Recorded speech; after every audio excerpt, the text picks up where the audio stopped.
ዛሬ ደግሞ በቤታችን እንደዚህ ቀለል ያለ እንቁላል ሸክሹካ ነው አብረን የምንሰራው። ሰላም ሰላም ብሌን እባላለሁ። እንዴት ናችሁ? ሸክሹካ ለመስራት የሚያስፈልገን ሽንኩርት፣ ቲማቲም። እኔ እንደዚህ አንድ ላይ ሽንኩርትና ቲማቲም አንድ ላይ ፈጭቼ ነው የምጠቀመው። ለየብቻ ማድረግ ትችላላችሁ እናንተ። የሚያስፈልገን ዘይት፣ ቁንዶ በርበሬ፣ አዝመሪ ነው በርበሬ እና እንቁላል ነው። እንቁላሉን በአይብስ ነው የምንሰራው። ወደ አሰራሩ አብረን ነው። መጀመሪያ መጥበሻችንን እናግላለን። ዘይት እንጨምርበታለን።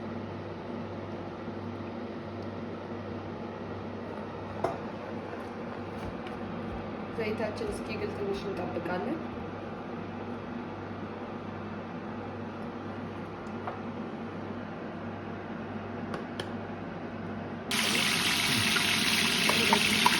ቲማቲምና ሽንኩርት አንድ ላይ የተጠቀመውን አንድ ላይ እንደዚህ ዘይታችን እስኪግልልን እንደዚህ እንጨምራለን።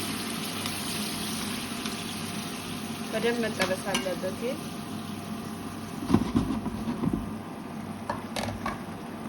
እስከዛ ሻያችንን እናዘጋጅ።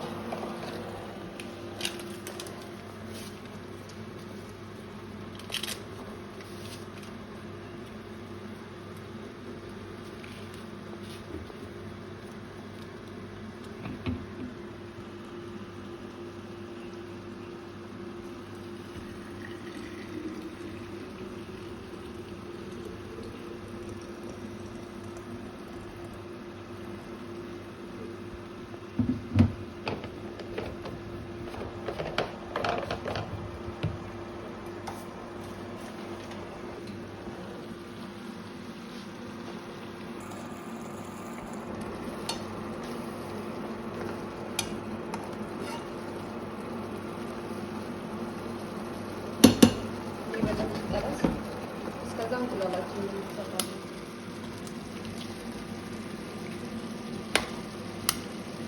እንደዚህ ቀላልና ምርጥ ቁርስ ነው። እንደ ላጤዎች የሚሆን የሰንበት ቁርስ።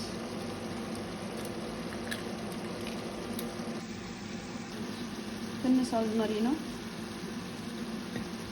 አሪፍ ነው ለሽታ እና ትንሽ ቁንዶ በርበሬ እናደርግበታለን።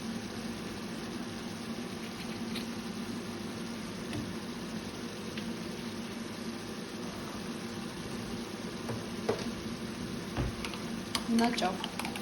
ከዛ በደንብ እናሸዋለን እንደዚህ። ከዛ ስጋችን እናደርጋለን ላይ ስጋችን በርበሬ እናደርጋለን።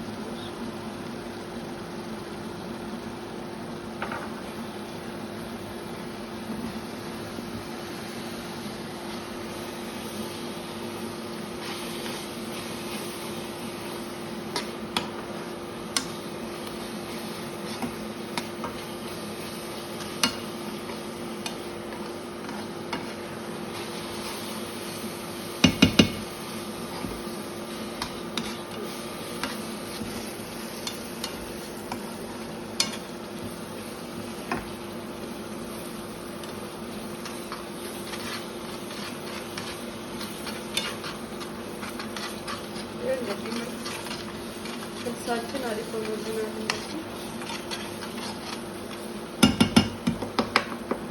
ትንሽ በቃ ያደረጋችሁ በደንብ ታቅላሉት። አሪፍ ነው እንዳያቃጥል።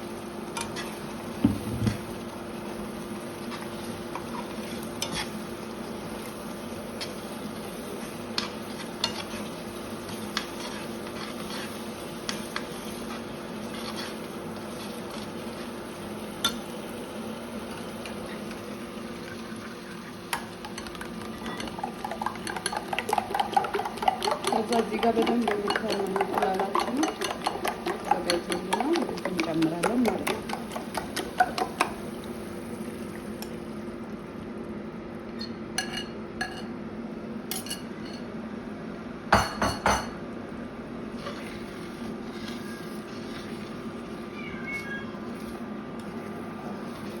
ይሄ እንቁላላችንን ከጨመርን በኋላ እንደዚህ የሚመስላል።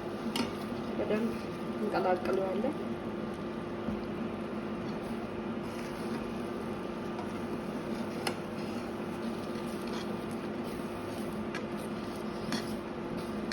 እንቁላላችን እንደዚህ በሚያምር መልኩ ይኸው በስሎልናል እንደምታዩት። ከዛ እኔ ራሴ ቤት ውስጥ ያዘጋጀሁትን አይብ አለ። አይብ እንዴት በቤት ውስጥ ማዘጋጀት እንደምንችል በሚቀጥለው ቪዲዮ ነው ያሳያችኋለሁ። እንደዚህ የሚያምር አይብ ያው ቤት ውስጥ ነው ራሴ ማዘጋጀው ነው፣ ከውጭ አንገዛም አይብ።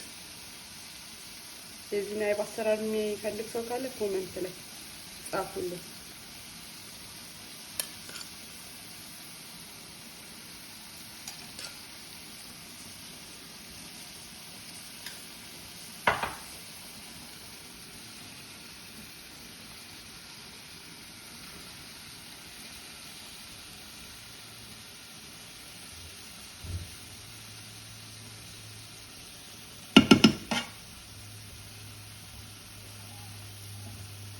ይኸውላችሁ እንግዲህ ዛሬ ይህን የመሰለ ምርጥና ቀላል ቁርስ በቤታችን አብረን እናዘጋጅ። ደህና ሁኑ። እወዳችኋለሁ።